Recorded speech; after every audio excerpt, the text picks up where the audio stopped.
Students, mute your mic, please.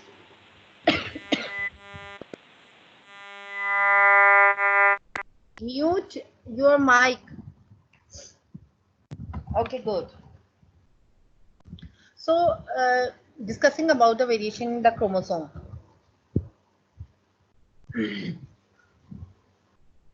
So, it means that there are some changes, some variations in the chromosomal structure.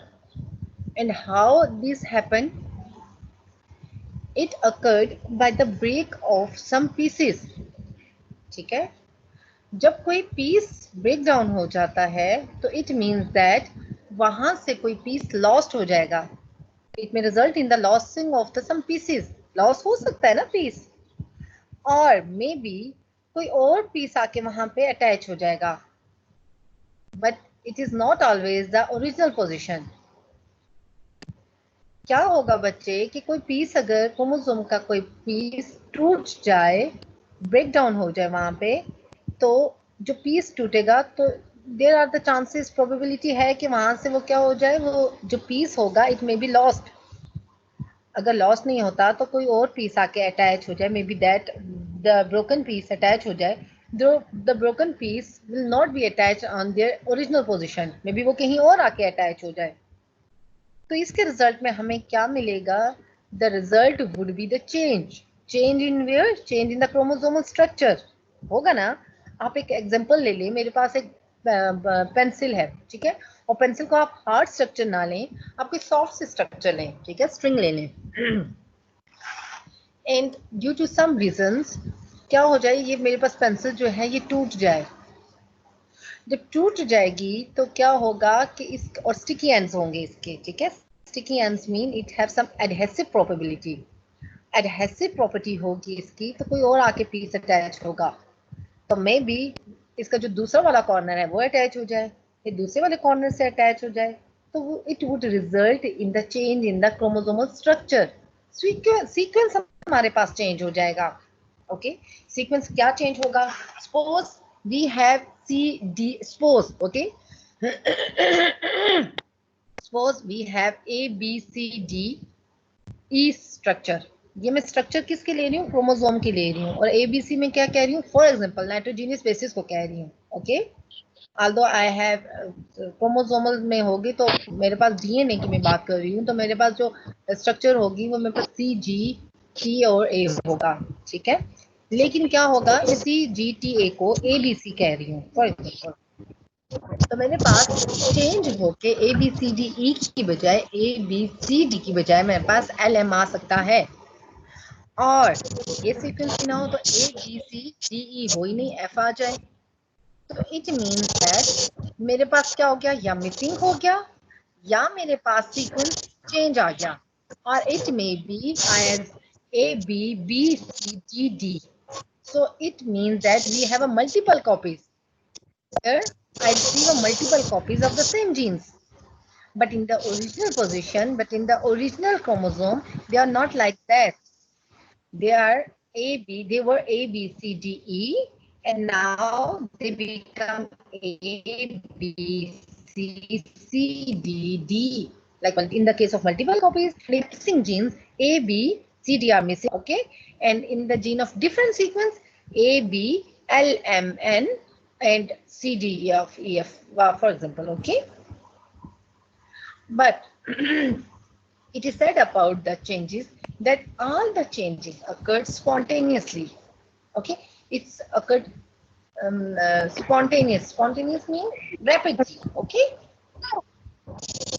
so there are some, it is said about the changes that there are some agents, that there are some environmental agents that cause the change, that induce the change. What are they? They are radiations, UV light, and also the chemicals. Okay. So it is said that maybe the effect of these changes are different. It may be mild, it may be severe, but it may be, it may be unnoticed, it may be harmful, it may be beneficial, depending on the amount of that genetical material that have been lost, that have been duplicated, that is going to be missed. That is the portion of that sequence that is going to be inserted or deleted. Okay, हम बात कर रहे हैं कि यहाँ पे हमारे पास कुछ वेरिएंस एनवायरमेंटल एजेंट्स पाए जाते हैं, काजेटिव एजेंट्स होते हैं, तो जो क्या काज करते हैं, जो चेंज काज करते हैं, where in our chromosomes, chromosome में चेंज करते हैं, क्रोमोसोम के सीक्वेंस में, क्रोमोसोम के स्ट्रक्चर में चेंज लाते हैं. ओके, और ये एजेंट्स क्या हैं? हमारे पास रेडिएशंस हैं as well as we have the chemicals. Next कहा जाता है कि जो इस क्रोमोसोम्स की वजह से, चेंज की वजह से हमारे पास जो इफेक्ट होता है, जो हमारे नेक्स्ट जनरेशन में, सपोज किसी नेक्स्ट जनरेशन में इफेक्ट होगा, किसी एनिमल में होगा, तो वो इफेक्ट क्या होगा? वो डिफरेंट होता है. वो भी माइल्ड हो सकते हैं, सीवियर हो सकता है, हार्मफुल हो सकता है, बेनिफिशियल हो सकता है, और इवन अननोटिस्ड हो सकता है.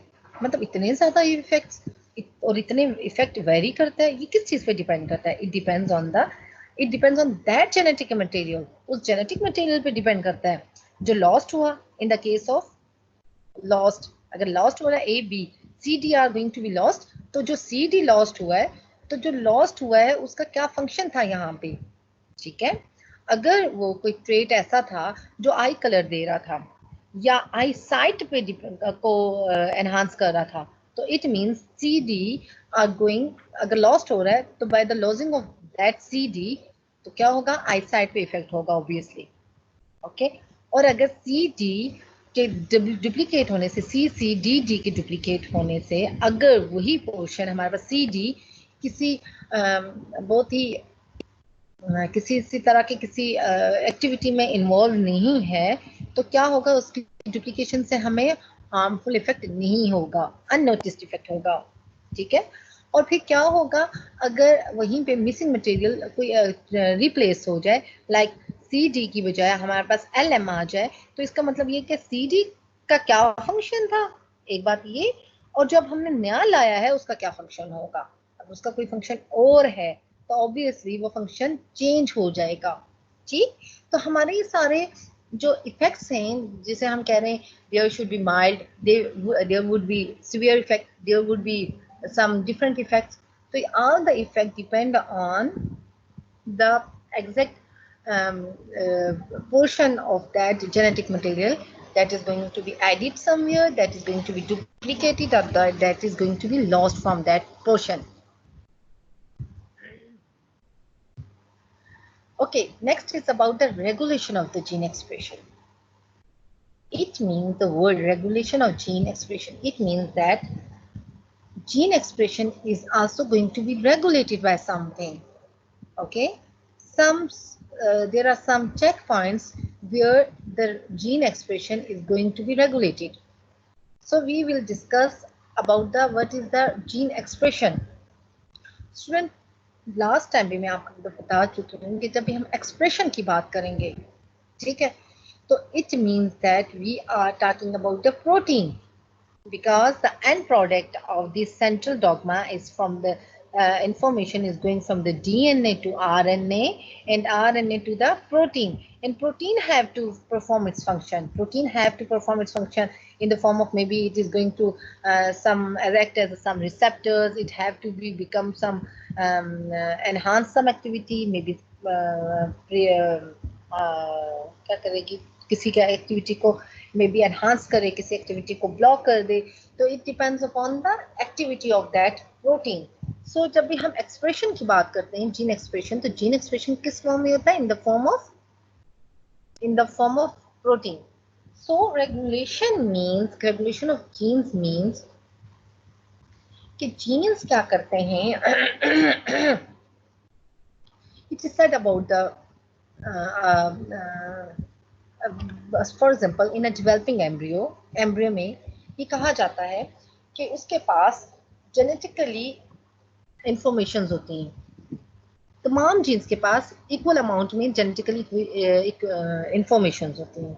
Okay, but the all tissues are not going to be developed in the same way. लेकिन सारी की सारी तो सेम नहीं बनती. For example, I'm going to give an example of my hand. जैसे मेरे हैंड्स पे जब मेरी टिप्स पे आए थे, हैंड की पाम की टिप्स पे आए थे, तो यहाँ पे जीन्स ने क्या किया, यहाँ पे जीन्स एक्टिव हुए तो इन्होंने क्या बना दिए, फिंगर्स बना दिए। जबकि पाम में मेरे जो जीन्स थे, they have some genetic information, they have to form a, क्या बनाना था उन्होंने, पाम बनाना था, मेरी हथेली बनानी थी, ठीक है। और आगे आके उन्होंने क्या बना दी, उन्होंने फिंगर्स बना दी, उन्होंने उसी की प्रोजेक्शंस निकाल दी। सो मैं यहाँ ये कह सकती हूँ कि यहाँ पे आके जो मेरे जीन्स है उन्होंने क्या एक्टिव किया, उन्होंने एक्टिवेट कर दिया वो अपना पोर्शन एक्टिवेट किया, अपना एक्सप्रेशन एक्टिवेट किया, जिसकी वजह से मेरी क्या हो गया, मेरी यहाँ पे फिंगर्स बनी। यहाँ पे आके मेरा स्टमक नहीं बना, यहाँ पे मेरा आके इंटेस्टाइन नहीं बना, यहाँ पे आके मेरा हार्ट नहीं बना। व्हाई? बिकॉज मेरी वो सारे जो जीन्स थी या वो सारी जो एक्टिविटी थी वो इनएक्टिव हो गई, ठीक है। आपके सर पे बाल बने, आपके हाथ के अंदर बाल नहीं आए। वाई? क्योंकि यहाँ पे आपके जीन्स इनएक्टिव हो गए। कौन से? जिसने हेयर फॉलिकल बनाना था। जिस सेल ने जहां पे जो काम करना है वो वहीं पे उसी तरह का जीन एक्टिव होगा। Okay, it means that genes have all the information. Genetically equivalent का क्या मतलब है? क्योंकि तमाम के तमाम जब डेवलपिंग एम्ब्रियो होता है उसके पास तमाम जेनेटिकली इक्विवेलेंट तमाम इंफॉर्मेशन होती है, लेकिन कुछ टिश्यू कुछ सेल्स बनाते हैं, कुछ टिश्यूज कुछ और बनाते हैं। इसका मतलब ये है with the passage of time they know how where they have to on and they have to off. What does it mean? Where they have to active, where they have to inactive. वो जानते हैं वहां उन्होंने कौन सा gene को active करना है, कहाँ उनको कौन सी जीन को इनएक्टिव करना है। Okay, so it means that they have some genes, certain genes हैं जो कि कहीं पे ऑन होके क्या बनाएंगे, प्रोटीन्स बनाएंगे, ठीक है। और while the other genes remain inactive, या inactive means silent। स्टमक में जब मेरा स्टमक बन रहा था तो मेरे स्टमक में क्या होगा, वही चीज एक्टिव होंगे जिन्होंने आगे रेगुलेट होके क्या बनाना है, एक्टिव होके उन्होंने जीन रेगुलेशन के थ्रू मेरे ऑर्गेनिज्म के अंदर, एक ऑर्गेनिज्म के अंदर एक पर्टिकुलर पॉइंट पे उन्होंने क्या बनाया, स्टमक बनाया, ठीक है। स्टमक के अंदर फर्दर प्रोटीन एक्टिव हुई, एंजाइम्स एक्टिव हुए। So it depends upon the gene regulation कि जीन किसी जगह पे ऐसे रेगुलेट होते हैं, जीन रेगुलेट होते हुए जीन सारा मैकेनिज्म को, सारी डेवलपमेंट को रेगुलेट करते हैं। How they regulate? they regulate by turned on and turned off at certain points. They know, ठीक है, it means that they have some informations, ठीक है, उनके पास कोई इंफॉर्मेशन होती है क्या करना है, यहाँ इन्होंने टर्न ऑन होना है और यहाँ पे इन्होंने टर्न रिमेन साइलेंट रहना है, ठीक है। Okay, now we will discuss about the cellular enzyme system. कहते हैं कि सेलुलर एंजाइम्स, एंजाइम्स हमें बहुत ज़्यादा एंजाइम्स रिक्वायर्ड होते हैं हर एक्टिविटी के लिए। Even we have to require the cellular enzymes for the cells activity. Okay, तो सेलुलर एक्टिविटी के लिए भी जब हमें एंजाइम्स चाहिए होते हैं, they are also required some regulations. Okay, क्योंकि कहते हैं कि एंजाइम्स का इफेक्ट बहुत ही पावरफुल होता है, so they also required some genetic regulations. Enzymes को भी पता है कि कहाँ उन्होंने एक्टिव होना है, कहाँ उन्होंने एक्टिव नहीं होना है। It means that genes have also ability to form a enzyme. तो एंजाइम तो बन गया, लेकिन उस एंजाइम को ऑन कहाँ करना है और ऑफ कहाँ करना है। इट मींस मेरे जो फिंगर्स हैं, it also have enzyme for the digestion, but वो यहाँ पे एक्टिव नहीं हुआ, वो कहाँ पे, वो मेरे स्टमक में ही एक्टिव हुआ है। तो ये इन्फॉर्मेशन कहाँ थी, ये इन्फॉर्मेशन मेरा माइंड नहीं हर टाइम ये कर रहा, ये जीन्स में प्रेजेंट है, ये उस सेल्स के जीन्स में प्रेजेंट है कि अब यहाँ पे जाके इसने टर्न ऑन होना है एंजाइम की एक्टिविटी ने और यहाँ पे ऑफ होना है। वो कहाँ आके ऑफ हुआ, वो स्टमक के बाहर हर जगह पे ऑफ हो गया, ठीक है। जहाँ डाइजेशन की एक्टिविटी रिक्वायर्ड है ये वहीं पे ऑन होगा। So the last line is about the enzyme synthesis must respond to the influence of supply and demand. Obviously, where the demand is about the digestion of enzyme, the enzyme about the digestive system will on, okay. While अभी मेरा हाथ में ये demand नहीं है, तो it will remain off, it will remain silent. So next is about the gene regulation in eukaryotes. Okay. Now we will see that in the eukaryotes, how could a gene regulate it? There are the several checkpoints. There are the several control points for the expression of gene. Okay. But the mainly there are two. First is the transcription, another one is the translations. They are set as the primary stages that control the gene expressions. Okay, how they control the gene expression? They control the gene expression with the rearrangement of the genes. Okay, मेरी fingers में jeans active नहीं हुए enzymes के. How? Because यहाँ पे मेरी जो jeans की रीअरेंजमेंट है, जीन्स का जो अरेंजमेंट है वो डिफरेंट है एज कम्पेयर टू जो मेरी जीन्स का अरेंजमेंट है इन द स्टमक. स्टमक में मेरा क्या फंक्शन कर रहा है, इसलिए स्टमक के सेल्स क्या काम कर रहे हैं, स्टमक के सेल्स काम कर रहे हैं इन द डाइजेशन. वाइल जो मेरी डाइजेशन का काम है वो मेरी फिंगर्स में नहीं हो रहा. क्यों? क्योंकि यहाँ जो जीन्स की सीक्वेंस है it is somehow different from the genes that are present in the stomach. Okay, so we will discuss first about the transcriptional control. The gene is controlled, gene regulated, but where? In the transcription. Students, mute your mic. Mute your mic, please.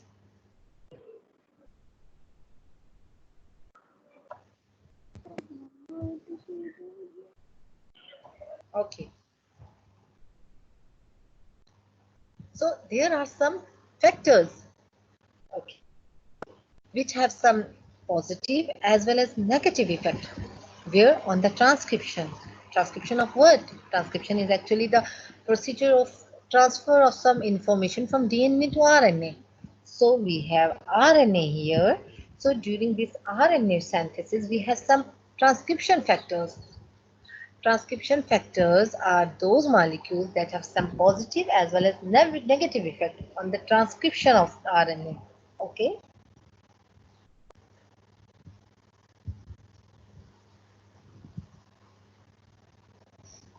These factors actually act within the cells.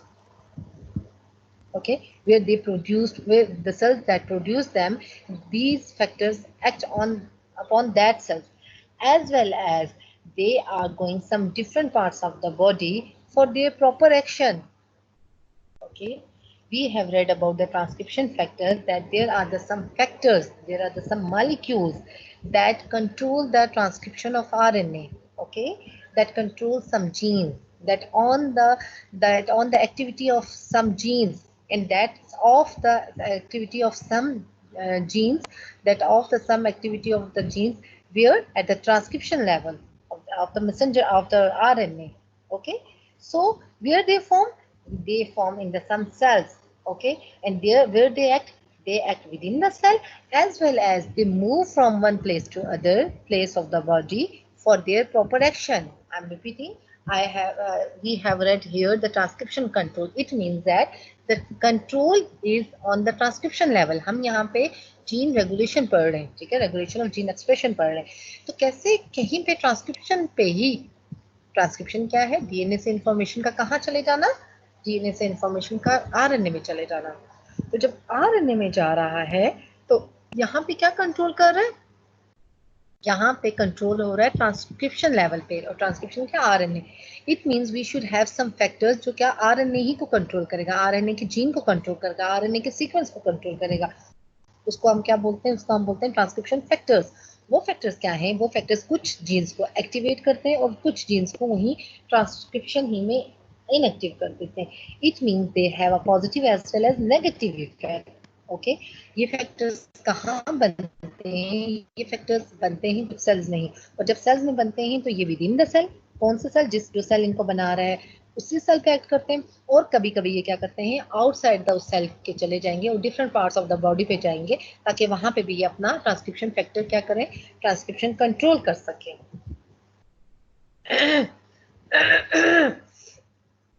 We have example of transcription factors are steroid receptors. Okay, and in the steroid receptors we have a very good example of endocrine glands, that we have the glands that are produced that produce the hormones, and the hormones are actually mostly the hormones are in the form of steroid. We have the hormones in the different form, in the amino acid form, in the protein form, in the as well as in the steroid form. So when we are discussing about the steroid receptors, so something relevant to the steroid have to come to these receptors and activate these receptors. Okay, वो क्या करते हैं, फिर steroid hormone आएगा, वो कहाँ से आएगा, फ्रॉम द एंडोक्राइन ग्लैंड्स, और वो कहाँ जाएगा, अपने टारगेट सेल के साथ जाएगा, और वहाँ पे उसके पास रिसेप्टर्स होंगे, वहाँ उस रिसेप्टर्स के साथ अटैच होगा, और फिर वो एक्टिविटी को एनहांस करेगा या एक्टिविटी को ब्लॉक करेगा, और इस तरह ये क्या करेगा, इस तरह ये ट्रांसक्रिप्शन कंट्रोल करेगा. ठीक है. Okay, now when the receptor, when the steroid bind to the receptor, it will result in the formation of a complex. Okay, ये complex बनेगा, steroid receptor complex बन जाएगा after the binding of the steroid with the specific receptor. Okay, receptors भी specific होते हैं. जब जाके ये bind करेगा, then it will go towards the DNA. Okay, DNA के पास जाएंगे ये. क्यों? क्योंकि इन्होंने क्या करना है, ट्रांसक्रिप्शन को कंट्रोल कराना है. अब वो अपनी मर्जी से ट्रांसक्रिप्शन को कंट्रोल करेगा. ओके, ट्रांसक्रिप्शन को कंट्रोल करने के they have to control the DNA, bind with the DNA. And अब एक्टिवेट के तो उसने कि ओके जी, इस पार्ट को आपने क्या करना है, ट्रांसक्राइब कराना है, इस पार्ट को आपने ट्रांसक्राइब नहीं कराना. We need this sequence, we need this sequence, and we don't need this sequence. So जब हम ये सीक्वेंस को ऑन करेंगे तो ऑब्वियसली वही सीक्वेंस ऑन होगा. ठीक है. Progesterone is an example of a steroid hormone. Okay, so again, when it will go to the receptor, a nuclear steroid receptor progesterone with the receptor complex form in the chicken ovidec. Okay, it is an example of a chicken ovidec. This complex then activate the transcription of some genes. Okay, कौन से genes की activation कर रहा है, egg albumin की और other substances that are required. ठीक है. प्रोजेस्टेरॉन ने क्या किया, प्रोजेस्टेरॉन ओविडक्ट, ये it is progesterone is relevant to a female hormone. So यहाँ क्या हो रहा है कि ये हम एग्जांपल ले रहे हैं चिकन की. चिकन के ओविडक्ट में जब प्रोजेस्टेरॉन रिलीज होगा तो इस प्रोजेस्टेरॉन ने क्या कराना है, हार्मोन रिसेप्टर बनाना है, हार्मोन रिसेप्टर कम्प्लेक्स बनाना है. इस हार्मोन रिसेप्टर कम्प्लेक्स ऑब्वियसली कहीं पे मूव करके कुछ और फंक्शन कराना है. ये क्या आपका इनकोड कराएगा, ये ट्रांसक्रिप्शन कराएगा, डीएनए से जो ट्रांसक्राइब कराएगा. It required egg albumin, okay, and some other substances that are required for the next embryo. ठीक है. सो इससे क्या इनकोड करा दिया, एग एल्ब्यूमिन इनकोड कराया. ओके, सो ये हमने पढ़ा है पॉजिटिव इफेक्ट. हमने यहाँ पढ़ा था कि सम जब ये अटैच होता है, they have a positive as well as negative effect. Transcription factors के क्या पॉजिटिव भी इफेक्ट्स होते हैं, नेगेटिव. पॉजिटिव इफेक्ट हमने पढ़ लिया, कहाँ पढ़ा हमने, यहाँ पढ़ा कि इसने क्या किया, एल्ब्यूमिन, एग एल्ब्यूमिन एनकोड कराया कि we required an egg albumin. इसको इससे डीएनए में जाके डीएनए से अटैच हुआ तो इसने ट्रांसक्रिप्शन कराया, वो जीन्स ट्रांसक्राइब किया जिसने एग एल्ब्यूमिन का एक्सप्रेशन कराना था. हमने तो जीन जो कंट्रोल कराने हैं, जीन रेगुलेशन करानी है, वो अल्टीमेटली हमने किस पे करानी है, प्रोटीन पे करानी है, क्योंकि प्रोटीन एक्सप्रेशन हमें रिक्वायर्ड है. ठीक है. तो इसे प्रोटीन एक्सप्रेशन में क्या चीज ले ली, एग एल्ब्यूमिन. इसी तरह we have some mechanism for the switching off these genes. ठीक है. हम अब कोई काम रोकवाना चाह रहे हैं. ठीक है. हम अब किसी काम को रोकना चाह रहे हैं, हम ये कह रहे हैं okay it should be stopped here. So for that we have some silencing genes जो साइलेंस कराते हैं. Okay, good, it's done, now stop it. It's called as the methylation of cytosine. Cytosine के साथ मिथाइल ग्रुप ने आके attach होना है. Okay, उसे कहाँ अटैच होना है? It should be bind at the carbon number 5, where at the carbon number 5 of the cytosine ring. Cytosine जो हमारे पास नाइट्रोजनियस बेस है उसके साथ आके इसने अटैच होना है, ठीक है।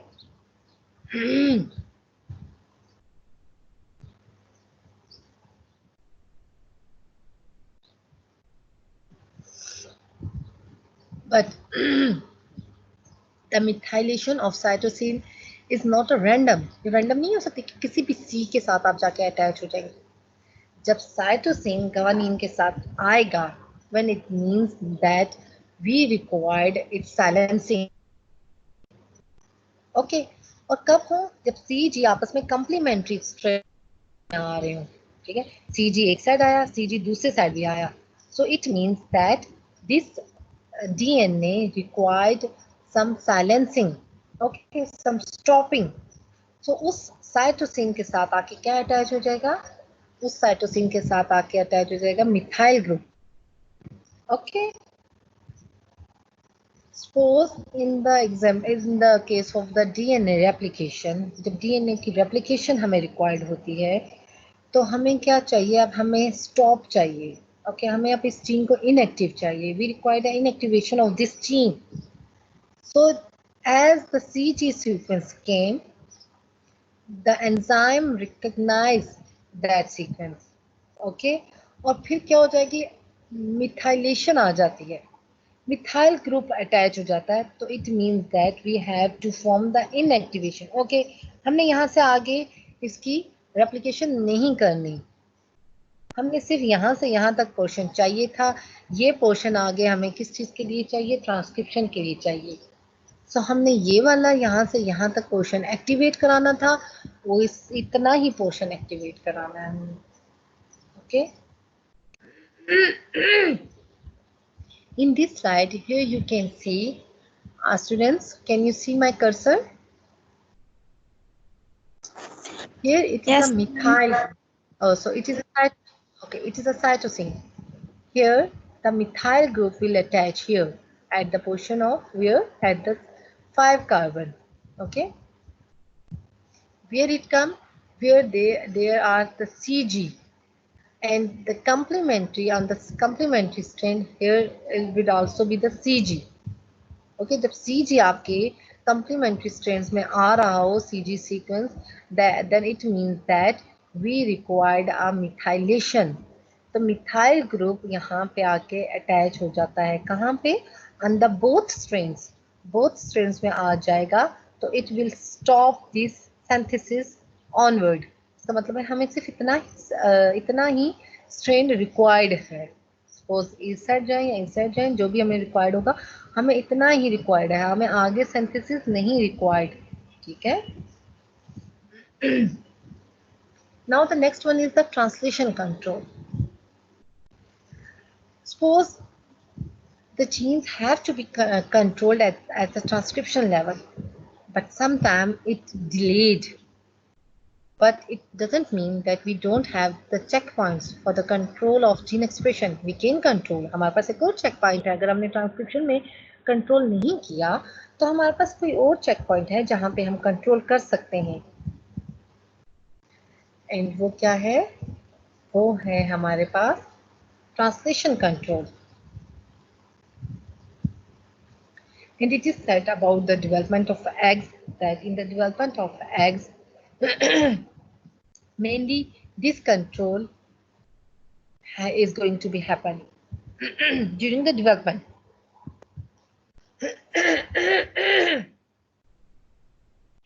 Suppose we have oocyte, okay, and oocyte have the large messenger RNA. oocyte जो होता है उसके पास क्या होंगे? messenger RNA काफी ज़्यादा होता है, because it required in the development. After the fertilization, it activate the metabolism, और इसी messenger RNA से हमने translation करानी होती है, ठीक है। What is next? This is about the gene rearrangement. So we have, being a human being, because we are also in the vertebrates, so The human beings also have the cells which are known as the lymphocytes. Maybe you have heard about the word lymphocytes. Lymphocytes are the cells that are present here in our blood cells that produce the antibodies. Okay, antibodies are actually the protein. So the lymphocytes have the genes that encode for the protein called the antibodies. What is the function of antibody? Antibody is attached to the foreign substance called as a antigen. Antigen. इसने क्या करना होता है antibody ने antigen के साथ attach होना होता है और एंटीजन क्या होता है जो बाहर से सब्सटेंस आता है उसके साथ क्यों अटैच होना होता है उसके साथ अटैच होके उसको डिस्ट्रॉय करके इम्यूनिटी को एनहांस करना होता है हमारी इम्यूनिटी के लिए एंटीबॉडीज होते हैं वी हैव द लिम्फोसाइट्स अब जिस तरह के हमारे पास एंटीजन की डाइवर्सिटी होगी obviously we need a great diversity for the antibodies वो हमें कैसे मिलेगी variety that variety came from the rearrangement of the DNA sequence. Okay, मैं रिपीट कर रही हूँ अब ये हम पढ़ रहे हैं gene rearrangement like gene rearrangement की वजह से ऑब्वियसली हमें बहुत सारी डाइवर्सिटी मिल रही है ए टू जेड आप ले लें अब आप ये देख रहे हैं कि ए टू जेड हमारे पास 26 वर्ड्स हैं और इन्हीं 26 वर्ड्स की रीअरेंजमेंट की वजह से हम कितने ज्यादा लफ्ज बोल रहे हैं है ना ठीक है आप अलिफ से ये तक भी देख लें तो हम एक पूरी की पूरी लिटरेचर हमारे पास आ जाती है विकेबलरी हमारे पास काफी ज्यादा हो जाती है हमारे पास नए नए वर्ड्स आते हैं okay we have a lot of words during this whole I received some messages from students they are asking about that end to nahi hui class they are not in this class okay you're not listening me bache Noshin and Sundas you can't hear me Pakiza can you hear me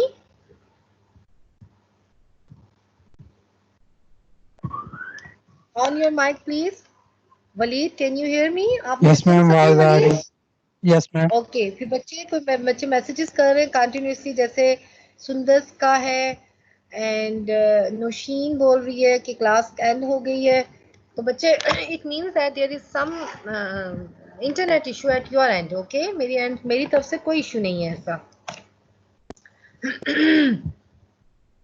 sorry okay so why we need a gene rearrangement gene rearrangement है जैसे हमारे पास A से लेके Z तक words हैं 26 लेकिन हम उनको रीअरेंज करके कितने ज्यादा लफ्ज बना देते हैं है ना ऐसे same is the case with the lymphocytes with the antibodies हमें पता है कि हमारे पास कितने ज्यादा एंटीजन फॉरेन पार्टिकल कोई एक तो नहीं है वो भी बहुत ज्यादा है उनकी भी डाइवर्सिटी बहुत ज्यादा है तो on the basis of that diversity we need the same diversity for the lymphocytes बार बार अगर हमारे पास वही एंटीबॉडी उसी एंटीजन को जाके पकड़ेगी तो एंटीजन के पास भी एक स्पेसिफिक साइट होती है ठीक है जिसमें जाके एंटीबॉडी ने अटैच होना होता है और इसको क्या करना होता है उसको डिस्ट्रॉय करना होता है उसको डैमेज करना होता है ताकि वो क्या करे हमारी जो इंटरनल स्ट्रक्चर है या इंटरनल बॉडी है उसमें मूव ना करे हमारे ब्लड सेल्स में मूव ना करे और वहां से हमारे कहा ना जाए हमारे जो इंटरनल सिस्टम है उसको किसी तरह डैमेज ना करे ठीक है तो इसी तरह एंटीजन की एक स्पेसिफिक स्ट्रक्चर होती है और हर एंटीजन की दूसरे एंटीजन से स्ट्रक्चर डिफरेंट होती है you have heard about the कोविड-19 हम ये सुनते जा रहे थे जब कोरोना नया नया आया था कोरोना वायरस तो we have heard about corona that every 15 minutes it is going to change its strain ठीक है तो वो एक फॉरेन पार्टिकल है उसने भी एक्टिविटी अपनी एक ऐसा स्ट्रेटेजी बनानी है कि वो अपने होस्ट को अटैक कर सके ठीक है तो उसने क्या स्ट्रेटेजी बनाई उसने ये स्ट्रेटेजी बनाई कि उसने हर 15 मिनट्स के बाद अपने आप को चेंज किया क्यों चेंज किया ताकि एंटीबॉडीज उसको उसकी चेंज को रिकग्नाइज ना कर सके तो वो क्या कर सके अफेक्ट कर सके अपने होस्ट को ह्यूमन बींग्स को सो इसी एंटीजन की डाइवर्सिटी को देखने के लिए हमें भी अपनी एंटीबॉडीज चेंज करनी होती हैं, ठीक है। हमें भी इसका, अब उसको हम कैसे चेंज करेंगे? By the changing in rearrangement of the DNA sequence. DNA हमारे पास वही है, लेकिन हम क्या कर रहे हैं, ए को कभी जेड के साथ मिला रहे हैं, ए को कभी सीडी के साथ मिला रहे हैं, कभी सीडी के दरमियान में ए को ला रहे हैं। तो इस तरह हम क्या कर रहे हैं, हमारी एंटीबॉडीज भी चेंज हो रही हैं। Okay now we will discuss about the molecular genetics.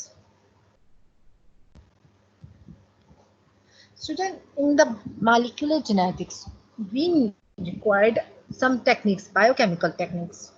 Okay?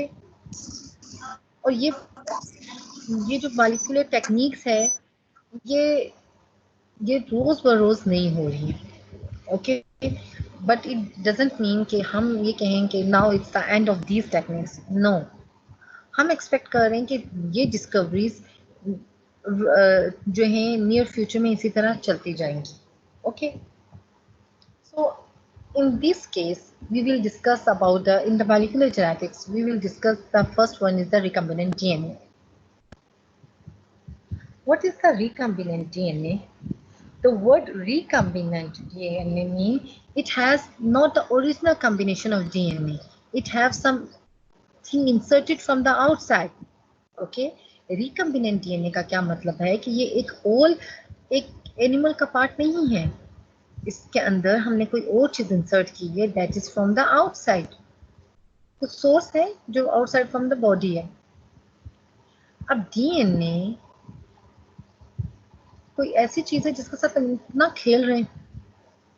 Obviously we need some enzymes, okay, which are known as the restriction endonucleases. Restriction endonuclease is not a single enzyme, it is actually a series of enzymes. ठीक है, restriction endonuclease, it means it do something, it will restrict something. वो क्या restrict करेगा? वो restrict करेगा DNA के double strands को काटता है, slicing of that DNA double strand, cleaves of DNA double strand. ठीक है, और ये हम कहाँ से लेते हैं?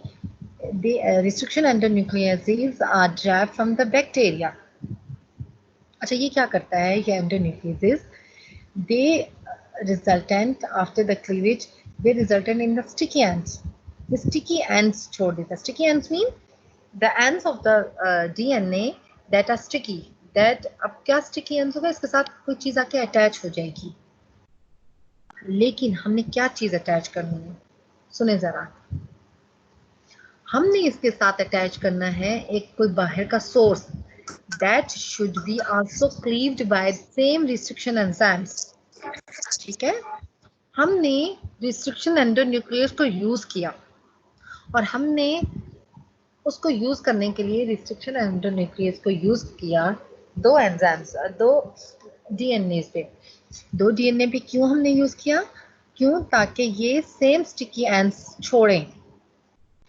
अब मैंने endonuclease for example and restriction endonuclease A से काटा अपना डीएनए, रिक्वायर्ड डीएनए. ठीक है, तो मैंने जो रिक्वायर्ड डीएनए मैंने अपने रिस्ट्रिक्शन एंडोन्यूक्लियस ए से क्लीव किया, तो उसमें स्टिकी एंड्स कुछ और होंगे, और जब मैं रिस्ट्रिक्शन एंजाइम बी यूज करूंगी तो ऑब्वियसली वो जो स्टिकी एंड्स प्रोड्यूस करेगा that are somehow different. How they are different? Because they know the exact sequence.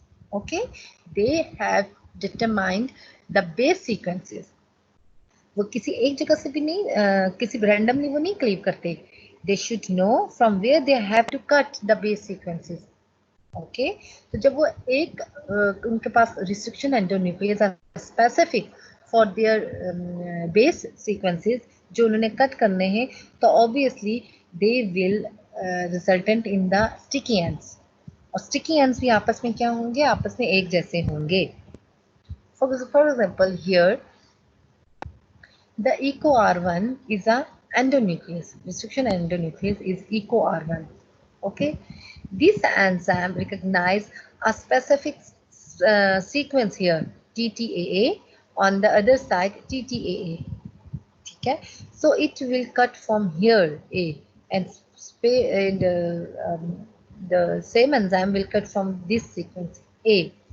so it will resultant in the DNA fragments in like this.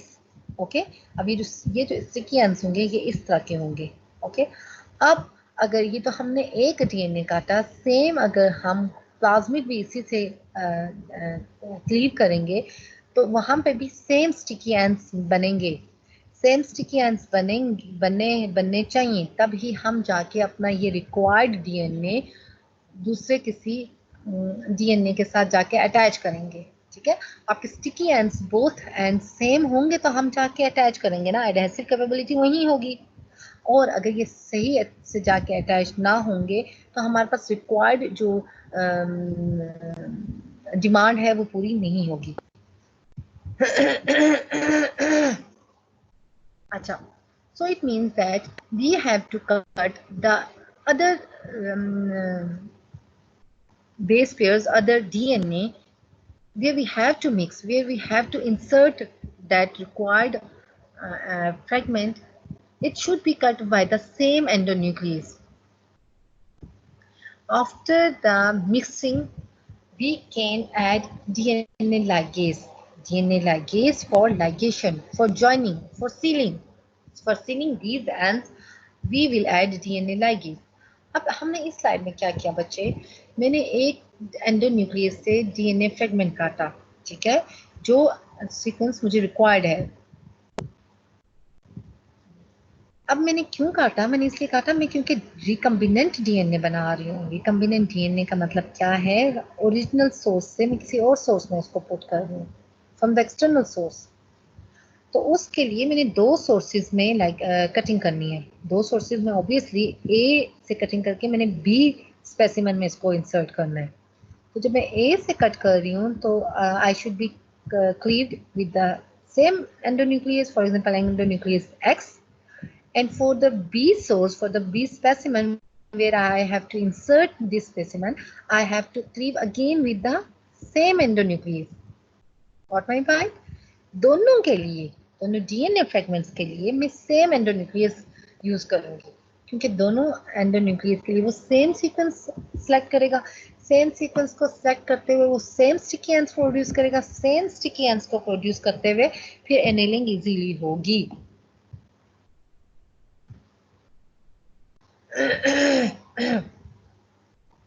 Here it is said that when the DNA from the foreign source, it may be some mammals, it may be human beings, it may be primates, it may be rats, any of the animal, I can select fish.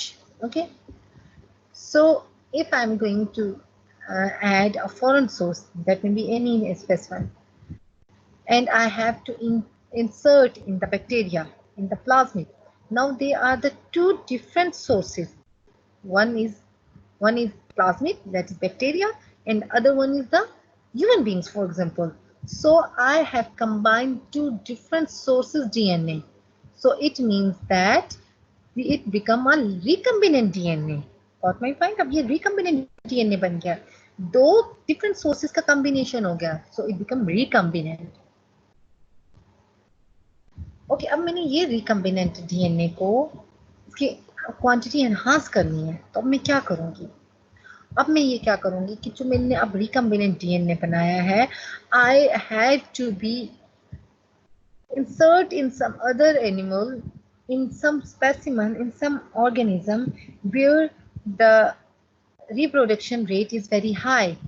Okay, and it is the bacteria. अब मैंने क्या किया, अब मैंने इस plasmid को लिया और प्लाज्मिड को मैंने कहाँ डाल दिया, बैक्टीरिया में इंसर्ट कर दिया. व्हाई? क्योंकि मुझे बैक्टीरिया कोई ऐसी चीज चाहिए जो कि विद इन द मिनट मुझे इसका काफी ज्यादा नंबर दे दे, एम्प्लीफिकेशन कर दे, इसका नंबर इंक्रीज कर दे. ठीक है, सपोज मैंने एंटीबॉडीज ली हैं फॉर एग्जांपल, तो एंटीबॉडीज को एनहांस करने के लिए वो जो सिलेक्टेड सीक्वेंस था वो क्या था, एंटीबॉडीज का सीक्वेंस था. इसी तरह आप इंसुलिन हम बना रहे हैं. इंसुलिन हम कैसे बना रहे हैं कि जो हमारे पास सीक्वेंस होता है जो इंसुलिन प्रोड्यूस करता है, उसी को हम प्लाज्मिड के साथ अटैच कर देते हैं और फिर उसको हम बैक्टीरिया में या किसी भी रिक्वायर्ड उसमें डाल देते हैं, एनिमल में डाल देते हैं, जहाँ पे उसकी क्या है, जहाँ पे उसकी रिप्रोडक्शन रेट ज़्यादा है. सो ताकि क्या हो, with the passage of time, जैसे जैसे बैक्टीरिया का नंबर इंक्रीज होगा, हमारे पास प्लाज्मिड का नंबर इंक्रीज होगा, और प्लाज्मिड में हमारे पास क्या है, हमारे पास रिक्वायर्ड डीएनए है, रिक्वायर्ड सीक्वेंस है जो इंक्रीज होगा, ठीक है। So for the increase the permeability, किस चीज़ की परमिएबिलिटी, बैक्टीरिया की परमिएबिलिटी एनहांस करने के लिए हम इस सोल्यूशन में कैल्शियम क्लोराइड डाल देते हैं ताकि प्लाज्मिड जो है वो इजीली एंटर हो जाए, ठीक है। अदरवाइज प्लाज्मिड इजीली एंटर नहीं हो सकता, तो हम कैल्शियम क्लोराइड डाल देते हैं। अच्छा, सो अब हमने कैल्शियम क्लोराइड डाल दिया, ठीक है, और प्लाज्मिड भी एंटर हमारे बैक्टीरिया में हो गया। अब हमने बैक्टीरिया को एक ऐसे एनवायरनमेंट में रख दिया जहां उसने क्या करना है, अपना नंबर इंक्रीज करना है। So how could we know, how could we recognise that where are our required DNA and where in which bacteria the required material is present and in which bacteria the required material is not present। हो सकता है कि जो हम media बना रहे हैं उसमें कोई और बैक्टीरिया आ जाए, कंटामिनेशन हो सकती है ना। तो हमें क्या, हमारा प्लाज्मिड है वो कौन सी बैक्टीरिया में, और दूसरे प्लाज्मिड में कौन सा बैक्टीरिया, कौन सा बैक्टीरिया हमारा रिक्वायर्ड डीएनए नहीं है। तो हम कैसे आइडेंटिफाई करेंगे, हम जो सोल्यूशन डाल देंगे उसमें हम क्या करेंगे, हम उस सोल्यूशन को कुछ मार्कर बना दे देंगे, ओके। हम अपने जो प्लाज्मिड है उसको एंटीबायोटिक रेजिस्टेंट बनाएंगे। जब हम वेक्टर बना रहे थे ना प्लाज्मिड में, जब हम इंसर्ट कर रहे थे, तो साथ ही हमने उसमें प्लाज्मिड में क्या ऐड कर दिया, हमने उसमें उसको एंटीबायोटिक रेजिस्टेंट बना दिया। एंटीबायोटिक रेजिस्टेंट बनाने से क्या हो जाएगा बच्चे, एंटीबायोटिक रेजिस्टेंट बनाने से जब हम अपना मीडिया बनाएंगे तो मीडिया में हम एंटीबॉडीज डाल देंगे, ठीक है। जब हम अपना एंटीबायोटिक्स डाल देंगे तो एंटीबायोटिक डालने से हमारे पास वो रिकम्बिनेंट डीएनए जिसके पास एंटीबायोटिक रेजिस्टेंट जीन्स होंगे, ऑब्वियसली दे विल ग्रो, तो जो बाकी तमाम के बैक्टीरिया होंगे दे विल नॉट ग्रो। तो इस तरह हम क्या होगा, हमारा रिक्वायर्ड बैक्टीरिया मिल जाएगा कि ओके इस बैक्टीरिया में हमारा रिक्वायर्ड रिकम्बिनेंट डीएनए है, ठीक है। जो रिकम्बिनेंट डीएनए कैरी करता है उसको बोलते हैं वेक्टर्स, ठीक है। जो भी मॉलिक्यूल या जो भी एनिमल, जो भी पोर्शन जिसने भी कैरी किया होता है उसे हम क्या बोलते हैं, वेक्टर्स। वेक्टर्स जैसे यहाँ एग्जांपल हमने पढ़ी है, in this case we have the plasmids and bacteriophages also become as a vectors, ठीक है। बैक्टीरियोफेजेस कौन से होते हैं, वो वायरसेस होते हैं जो बैक्टीरिया पे रिलाई करते हैं, ओके। तो वो भी वेक्टर्स के तौर पे काम कर सकते हैं। So why we need a vector and why we need, because we required amplification of required material, required portion। हम recombinant DNA का उस portion की हमें amplification चाहिए होती है। So for this हमें क्या चाहिए होता है, इस vector को हमने किसी और में डालना होता है, किसी एनिमल में डालना होता है जो with the passage of time reproduce करे। So students, this is all about the today's lecture.